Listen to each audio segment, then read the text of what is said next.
ഈ മനോഹരമായ സ്പേസിൽ അതും 3 മീറ്ററിനകത്ത് വരുന്ന 3 മീറ്റർ വിഡ്ത്തും 3 മീറ്റർ ഡെപ്തും വരുന്ന ഈ ഒരു സ്പേസിൽ മാത്രമാണ് മനോഹരമായിട്ട് ഇത് ചെയ്തിട്ടുള്ളത്. 1,30,000 രൂപ മുതലൊക്കെ മനോഹരമായിട്ടുള്ള ഇൻറ്റീരിയർ ഇവർ ചെയ്ത് തരും നിങ്ങൾക്ക്. ചെറിയ സ്പേസ് ആണെങ്കിലും ഇൻറ്റീരിയറിനെ മനോഹരമാക്കണമെങ്കിൽ അതിൽ കൊടുക്കുന്ന കളർ കോമ്പിനേഷനിലാണ്. നമുക്ക് കുറേ സ്പേസ് ഇതിനൊക്കെ വേണമല്ലോ എന്ന് ഒരിക്കലും ചിന്തിക്കരുത്. സ്പേസ് കൂടും തോറും ചിലവ് കൂടുക ചെയ്യുള്ളൂ. കുക്ക് ചെയ്യുന്നത് ഇങ്ങനെ വരുമ്പോൾ ഭാവിയിലേക്കുള്ള ഒരുപാട് ശാരീരിക പ്രശ്നങ്ങൾക്കൊക്കെ ചാൻസ് ഉണ്ട്. അപ്പോൾ ഇവിടുന്ന് നമുക്ക് കുക്കിംഗ് ചെയ്ത് പെട്ടെന്ന് വാഷിംഗ് വല്ലതുണ്ടെങ്കിൽ ഇവിടുന്ന് ചെയ്യാം. ഫ്രിഡ്ജിൽ നിന്ന് എന്തെങ്കിലും എടുക്കണമെങ്കിൽ ഈ ഒരു ഭാഗത്ത് നിന്ന് ചെയ്യാം. അങ്ങനെയാണ് സാധാരണ സെറ്റ് ചെയ്യേണ്ടത്. ഹായ് ഫ്രണ്ട്സ്, വീടുകളിൽ മോഡുലാർ കിച്ചൺ ചെയ്യാമെന്ന് എല്ലാവരും ആഗ്രഹിക്കുന്ന ഒരു കാര്യമാണല്ലോ. അതാ മിനിമം ഇതുപോലെ സിമ്പിൾ ആയിട്ടുള്ള ഒരു മോഡുലാർ കിച്ചണും കൂടെ. നമ്മളിപ്പോൾ അടിപൊളിയായിട്ടുള്ള ഈ സിമ്പിൾ മോഡുലാർ കിച്ചൺ കാണിക്കാനുള്ള പ്രധാനപ്പെട്ട കാരണം പലരും പറയാറുണ്ട് വീട്ടിൽ മോഡുലാർ കിച്ചൺ ചെയ്യാനുള്ള സ്പേസ് ഇല്ല, അല്ലെങ്കിൽ അതിന് വലിയ കോസ്റ്റ് ആവും എന്നൊക്കെ. നമ്മൾ ഈ പരിചയപ്പെടുത്താൻ പോകുന്ന മോഡുലാർ കിച്ചൺ ഒന്ന് കണ്ടേ. ഈ മനോഹരമായ സ്പേസിൽ അതും 3 മീറ്ററിനകത്ത് വരുന്ന 3 മീറ്റർ വിഡ്ത്തും 3 മീറ്റർ ഡെപ്തും വരുന്ന ഈ ഒരു സ്പേസിൽ മാത്രമാണ് മനോഹരമായിട്ട് ഇത് ചെയ്തിട്ടുള്ളത്. കൊല്ലം ജില്ലയിലെ പന്തളത്താണ് ഈ മനോഹരമായിട്ടുള്ള കിച്ചൺ ഉൾപ്പെടെയുള്ള ഇൻറ്റീരിയർ ഉള്ളത്. ഇത് ചെയ്തിരിക്കുന്നത് ആലുവയിലുള്ള ഡെക്കോടി ഇൻറ്റീരിയേഴ്സ് ആണ് കേട്ടോ. അപ്പോൾ മനോഹരമായിട്ടുള്ള ഈ കിച്ചണിനെ കുറിച്ചുള്ള കൂടുതൽ കാര്യങ്ങൾ നമുക്ക് ചോദിച്ചറിയേണ്ടതുണ്ട്. വീടും വീടുപണിയായിട്ട് ബന്ധപ്പെട്ടുള്ള ഒരുപാട് വീഡിയോസ് നമ്മുടെ പേജിലും ചാനലിലൊക്കെ ഉണ്ട്. ഒന്ന് സന്ദർശിക്കുക. ഇഷ്ടപ്പെട്ട് കഴിഞ്ഞാൽ ഒന്ന് സബ്സ്ക്രൈബ് ചെയ്ത് കൂടെ തന്നെ വരുമല്ലോ. വീടുകളിൽ മോഡുലാർ കിച്ചൺ ചെയ്യുമ്പോൾ ആദ്യമായിട്ട് ഇന്ന് ആളുകൾ പ്രിഫർ ചെയ്യുന്ന ഒരു സംഭവമാണ് ചെറിയൊരു ബ്രേക്ക്ഫാസ്റ്റിനുള്ള അല്ലെങ്കിൽ ഒരു ബാർ കൗണ്ടർ എന്നുള്ളത്. അത് ഇവിടെ ചെയ്തിരിക്കുന്നത് വൈറ്റ് കളറിലെ നാനോ വൈറ്റിലാട്ടോ. എഡ്ജൊക്കെ മനോഹരമായിട്ട് കട്ട് ഡിസൈൻ ചെയ്തിട്ടുണ്ട്. അതുപോലെ ഈ ഒരു കിച്ചനെ കുറിച്ച് എടുത്ത് പറയേണ്ട കാര്യം, ഈ ഗ്രേ കളറുള്ള തീം വന്നിരിക്കുന്നത് അക്രിലിക്കിലാണ് കേട്ടോ. പലരും ചോദിക്കാറുണ്ട് നമ്മൾ ഏത് മെറ്റീരിയൽ ഇതിന് കൊടുക്കണം എന്നുള്ളത്. നമ്മൾ വ്യത്യസ്തങ്ങളായുള്ള ലാമിനേറ്റ്സ് ഉപയോഗിക്കുമ്പോൾ അതിൽ മൈക്കി ആണെങ്കിലും വിനീർ ആണെങ്കിലും ഇനി ഇതുപോലുള്ള ഗ്ലാസ്സുകളാണെങ്കിൽ, ഗ്ലാസ് അക്രിലിക് എന്ന് പറയുമ്പോൾ ഒരു ഗ്ലാസ് ടച്ച് ഗ്ലാസ് ഫിനിഷ് തന്നെയാണ് കേട്ടോ. ഗ്ലാസ്സിൽ ഈസി ആയിട്ട് ക്ലീൻ ചെയ്യാൻ പറ്റുന്ന ഒരു ഐഡിയ തന്നെയാണ് ഇത്. നമ്മൾ മലയാളികൾ എന്ന് പറയുമ്പോൾ ഹൈജീന് വളരെയധികം പ്രാധാന്യം നൽകുന്ന ആളുകളല്ലേ. അപ്പോൾ ക്ലീൻ ചെയ്ത് ഈസി ആയിട്ട് കൊണ്ട് നടക്കുന്ന സംഭവങ്ങളെ നമ്മൾ കൊടുക്കുകയുള്ളൂ. അപ്പോൾ അതിന് പറ്റിയൊരു ആപ്റ്റായിട്ടുള്ള ഒരു മെറ്റീരിയലാണ് ഇവിടെ കൊടുത്തിരിക്കുന്നത്. ഡെക്കോഡി ഇൻറ്റീരിയേഴ്സ് ഈ കാണുന്ന മൊത്തം വർക്കിന് വേണ്ടി ഇതിനകത്ത് വരുന്ന ആക്സസറീസും എല്ലാ കാര്യങ്ങളും ഉൾപ്പെടെ വന്ന പ്രൈസ് എന്ന് പറയുമ്പോൾ 2,32,000 രൂപയാട്ടോ.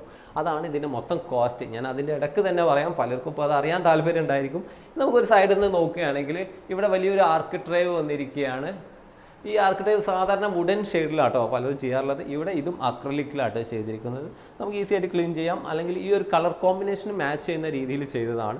കൗണ്ടർ ടോപ്പ് നാനോ വൈറ്റ് ആണെന്ന് പറഞ്ഞു. നേരെ ഇങ്ങോട്ട് വരികയാണെങ്കിൽ ഇതൊക്കെ നാനോ വൈറ്റിൽ ചെയ്തു. ഇവിടെ നമുക്കൊരു സൈഡിൽ നിന്ന് നോക്കാം. സാധാരണ രീതിയിലുള്ള ഹിഞ്ചസ് വെച്ചിട്ട്, സോഫ്റ്റ് ക്ലോസിലെ ഹിഞ്ചസ് വെച്ചിട്ടാണ് ഇത് ചെയ്തിട്ടുള്ളത്. അതുപോലെ വലിയ യൂണിറ്റുകൾക്ക് പകരം മാനുവലി ചെയ്ത ഇവിടെ ഉപയോഗിച്ചിരിക്കുന്നത് ഗർജൻ പ്ലൈവുഡ്, അതിൻ്റെ മേലെ ഇതുപോലെ ലാമിനേറ്റ്സ് ചെയ്തതാണ്. ഇപ്പോൾ ഇതിനകത്ത് കൊടുത്തൊക്കെ സോഫ്റ്റ് ക്ലോസ് ആയിട്ടുള്ള ഹിഞ്ചസുകളാണ്. ഇവിടെ കണ്ടില്ലേ ഒരു പുൾ ഔട്ട് യൂണിറ്റ് കൊടുത്തിരിക്കുന്നു. ഇതിനകത്ത് നമുക്ക് ഓയിൽ പുൾ ഔട്ട് ആയിട്ടുള്ള ഒരു യൂണിറ്റാണ്. ഇതിനൊക്കെ ചെറിയ സ്പേസ് മതി നമുക്ക് മാക്സിമം അഫോർഡ്. നമുക്ക് കുറേ സ്പേസ് ഇതിനൊക്കെ വേണമല്ലോ എന്ന് ഒരിക്കലും ചിന്തിക്കരുത്. സ്പേസ് കൂടും തോറും ചിലവ് കൂടുക ചെയ്യുള്ളൂ കേട്ടോ. അപ്പോൾ ചെറിയ മോഡുലാർ കിച്ചണാണ് എപ്പോഴും നല്ലത്. ഇവിടെയൊക്കെ കണ്ടില്ലേ മനോഹരമായിട്ട് സ്റ്റൗവിൻ്റെ താഴെ ഇവിടെ കൊടുത്തിരിക്കുന്ന ഫാബ്രാട്ടോ ഒരു പ്ലേറ്റ് ട്രേ വന്നിരിക്കുന്നു. ഇതൊക്കെ ഇവിടെ മനോഹരമായിട്ട് തന്നെ സെറ്റ് ചെയ്തിട്ടുണ്ട്. പിന്നെ ഇതിനകത്ത് ഡോസ് എക്സ്ട്രാ കൊടുത്തതെല്ലാം ഒരേ ഹിഞ്ചസ് കൊടുത്തിട്ടുണ്ട്. അതുപോലെ ഇതിൻ്റെ ഹാൻഡിൽ ഈ ഒരു ഡിസൈനിലേക്ക് മാച്ച് ചെയ്യുന്ന രീതിയിൽ ബ്ലാക്ക് കളറിൽ തന്നെ കൊടുത്തിട്ടുണ്ട്. പിന്നെ അട്രാക്റ്റീവ് ആയിട്ടുള്ള നമ്മൾ അപ്പർ കൗണ്ടർ ഏരിയകളിലൊക്കെ കൊടുത്ത ഡിസൈൻ ആട്ടോ.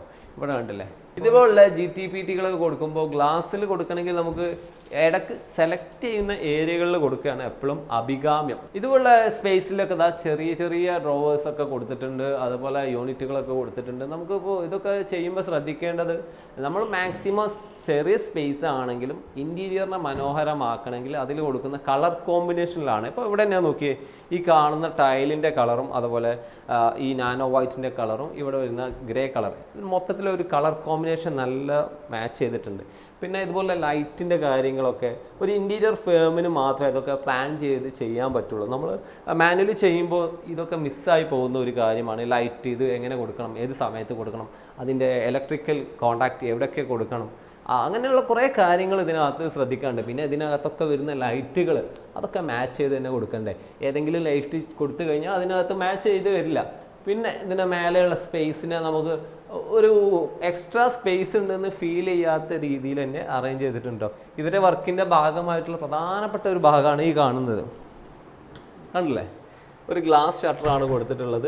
അതിനകത്ത് ക്രോക്കറി അടിപൊളിയായിട്ട് സെറ്റ് ചെയ്തിട്ടുണ്ട്. ഗ്ലാസ്സിലും അതുപോലെ തന്നെ പ്ലൈയിലും മിക്സ് ചെയ്തിട്ടാണ് ഇതിൻ്റെ ഡിസൈനുകളെല്ലാം ചെയ്തിട്ടുള്ളത്. ഒറ്റ നോട്ടത്തിൽ ഇതൊരു ടോൾ യൂണിറ്റ് ആണെന്ന് തോന്നുന്നെങ്കിലും ഇതൊരു ക്രോക്കറി ഷെൽഫ് തന്നെയാണ്. പിന്നെ ഇവിടെ വർക്ക് ഏരിയയിലും കുറച്ച് കാര്യങ്ങൾ സെറ്റ് ചെയ്തിട്ടുണ്ട്.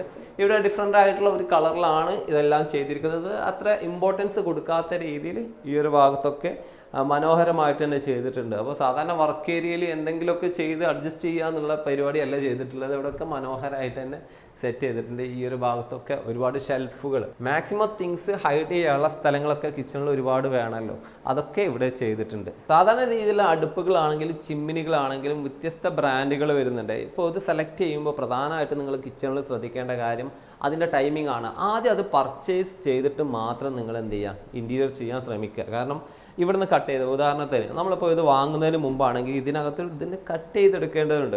നമ്മൾ ഈ ഒരു ഭാഗം കട്ട് ചെയ്തെടുക്കുക, ഈ നാനോ വൈറ്റിൽ കട്ട് ചെയ്യാൻ ഇത് വാങ്ങുന്നതിന് മുമ്പാണെങ്കിൽ നിങ്ങൾക്ക് അത് കറക്റ്റ് അളവിൽ കട്ട് ചെയ്യാൻ പറ്റില്ല. കാരണം ഓരോ ബ്രാൻഡിലും ഡിഫറെൻ്റ് ആയിട്ടാണ് അതിൻ്റെ സൈസ് വരുന്നത്. അതേപോലെ തന്നെയാണ് സിങ്കിൻ്റെ കാര്യമൊക്കെ. നമുക്ക് പലപ്പോഴും ഉണ്ടാകുന്ന ഒരു ക്വസ്റ്റ്യൻ, എത്ര രൂപക്ക് ഇൻറ്റീരിയർ ചെയ്യാൻ പറ്റുമെന്നല്ലേ. മിനിമം 1,30,000 രൂപ മുതലൊക്കെ മനോഹരമായിട്ടുള്ള ഇൻറ്റീരിയർ ഇവർ ചെയ്ത് തരും നിങ്ങൾക്ക്. അപ്പോൾ അത് ആവശ്യമുള്ള ആളുകൾക്ക് കോൺടാക്ട് ചെയ്യാൻ നമ്പർ ഞാൻ ഡിസ്ക്രിപ്ഷനിൽ കൊടുക്കുന്നുണ്ട്. ഈ ഒരു വീട്ടിൽ ഈ കാണുന്ന കിച്ചൺ അല്ലാതെ പല ഐഡിയാസും ഇവർ ചെയ്തിട്ടുണ്ട്. അതിലൊന്നാണ് നമ്മളിപ്പം കണ്ട ഈ ഒരു വർക്ക് ഏരിയയിൽ വരുന്ന ഷെൽഫുകൾ. അതുപോലെ പ്രധാനമായിട്ടുള്ളൊരു കാര്യമാണ് ഇവിടെ വരുന്ന ഈ ഹാളിൽ വരുന്ന ഈ ഒരു വാഷ് ബേസിൻ കൗണ്ടർ. ഇതിൻ്റെ ഡിസൈൻ എന്നൊക്കെ പറഞ്ഞാൽ പല രീതിയിൽ നമുക്ക് ചെയ്യാം, പക്ഷേ ഏറ്റവും സിമ്പിളായിട്ട് എങ്ങനെ ചെയ്യാമെന്നുള്ളതിനുള്ള ഉദാഹരണമാണ് കേട്ടോ. അങ്ങനെ പല കാര്യങ്ങൾ ഈ വീട്ടിൽ ചെയ്തിട്ടുണ്ട്. സിമ്പിളായിട്ടുള്ള ഒരു TV യൂണിറ്റ് ആട്ടോ കാണുന്നത്. WPC ലൂവേഴ്സ് ഈ ഒരു സൈഡിൽ കൊടുത്തിട്ടുണ്ട്. അതുപോലെ നമുക്ക് എക്സ്ട്രാ വരുന്ന പീസുകളിൽ നിന്നൊക്കെ ഇത് അവർ ചെയ്തു തരും. ഇതുപോലുള്ള കാര്യങ്ങളൊക്കെ TV-യിലേക്ക് വേണ്ട പാനലുകൾ, അതുപോലെ യൂണിറ്റൊക്കെ, ഇതൊക്കെ നമ്മൾ എക്സ്ട്രാ കോസ്റ്റ് വരുന്ന കാര്യമല്ല. പലരും പറയാണ്ട് അതിനൊക്കെ കൂടുതൽ കോസ്റ്റ് വരില്ലോ എന്ന്. ഇതൊക്കെ ചെറിയ ചെറിയ ഭാഗങ്ങൾ മാത്രം കേട്ടോ. പലതും നമ്മളെ വർക്കിൽ വരുന്ന വേസ്റ്റ് പീസുകൾ ഉണ്ടാവും. അവരോട് സംസാരിച്ച് അത് സെറ്റ് ചെയ്യാൻ നിങ്ങൾ ശ്രമിക്കണം. റൂമുകളിലൊക്കെ വരുന്ന ചെറിയ ചെറിയ ഡിസൈൻ, അതിനുമപ്പുറം ഈ കാണുന്ന ഒരു ബേ വിൻഡോ കണ്ടില്ലേ. സിമ്പിളായിട്ടുള്ള ഈ ബേ വിൻഡോ ഇവർ ഈ ഒരു വർക്കിൻ്റെ കൂടെ തന്നെ ചെയ്താൽ കേട്ടോ. അപ്പോൾ സാധാരണ രീതിയിലൊക്കെ ബേ വിൻഡോകളൊക്കെ ചെയ്യാനായിട്ട് നമുക്ക് ഇപ്പോൾ ട്രെൻഡിങ്ങുള്ള ഒരു സമയം കൂടെ ആയതുകൊണ്ട് പലർക്കും ആഗ്രഹം ഉണ്ടാവും. അപ്പോൾ അങ്ങനെയുള്ള ആളുകൾക്ക് അത് ചെയ്ത് എക്സ്പേർട്ടായ ആളുകളെ തന്നെ സമീപിക്കുന്നത് നന്നായിരിക്കും.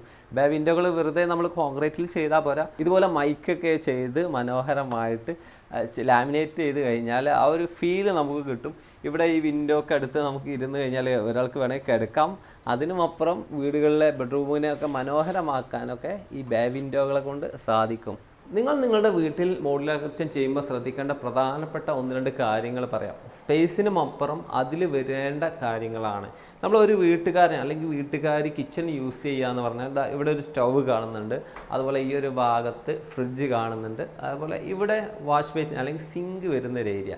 ഇത് 3ആണ് വീട്ടുകാർ പെട്ടെന്ന് ആക്സസ് ചെയ്യുന്ന ഒരു പോർഷൻ. അപ്പോൾ ഇവിടുന്ന് നമുക്ക് കുക്കിംഗ് ചെയ്ത് പെട്ടെന്ന് വാഷിംഗ് വല്ലതുണ്ടെങ്കിൽ ഇവിടുന്ന് ചെയ്യാം. ഫ്രിഡ്ജിൽ നിന്ന് എന്തെങ്കിലും എടുക്കണമെങ്കിൽ ഈ ഒരു ഭാഗത്ത് നിന്ന് ചെയ്യാം. അങ്ങനെയാണ് സാധാരണ സെറ്റ് ചെയ്യേണ്ടത്. അപ്പോൾ മാക്സിമം നിങ്ങൾ ചെയ്യാൻ ശ്രമിക്കേണ്ടത് ഫ്രിഡ്ജ് ഒരു സൈഡിൽ, അതുപോലെ ഈ കാണുന്ന സ്റ്റൗവ് ഒരു സൈഡിൽ, ഒരു കോർണറിലേക്ക് നമ്മൾ സിങ്കിനെ മാറ്റണം. അതാവുമ്പോൾ ട്രയാങ്കിൾ ഷേപ്പിൽ നിങ്ങൾക്ക് കിച്ചണിൽ പാസ് ചെയ്യാം. ഇങ്ങനെ വരുമ്പോൾ കിച്ചണിനകത്ത് നമ്മൾ നടക്കുന്ന നടത്തം വളരെ കുറഞ്ഞ് കിട്ടും.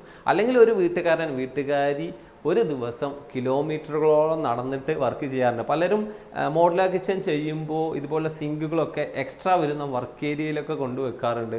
അല്ലെങ്കിൽ ചില ആൾക്കാർ ഫ്രിഡ്ജ് മറ്റു ഏരിയകളിൽ കൊണ്ടുവെക്കാറുണ്ട്. ഇങ്ങനെയൊക്കെ വരുമ്പോൾ വീട്ടിൽ വരുന്ന ആളുകളെ ഒരു ദിവസം കിലോമീറ്ററുകളോളം നടന്നിട്ടാണ് കുക്ക് ചെയ്യുന്നത്. ഇങ്ങനെ വരുമ്പോൾ ഭാവിയിലേക്കുള്ള ഒരുപാട് ശാരീരിക പ്രശ്നങ്ങൾക്കൊക്കെ ചാൻസ് ഉണ്ട്. അപ്പോൾ അതൊക്കെ ശ്രദ്ധിച്ച് വേണം നിങ്ങളൊരു വീട്ടിൽ മോഡുലാർ കിച്ചൺ ചെയ്യാൻ. ഇനി നിങ്ങൾക്ക് മോഡുലാർ കിച്ചൺ ചെയ്യണമെങ്കിൽ ഞാൻ ഡിസ്ക്രിപ്ഷനിൽ നമ്പർ കൊടുത്തിട്ടുണ്ട്, ഡെക്കോഡി ഇൻറ്റീരിയേഴ്സിൻ്റെ.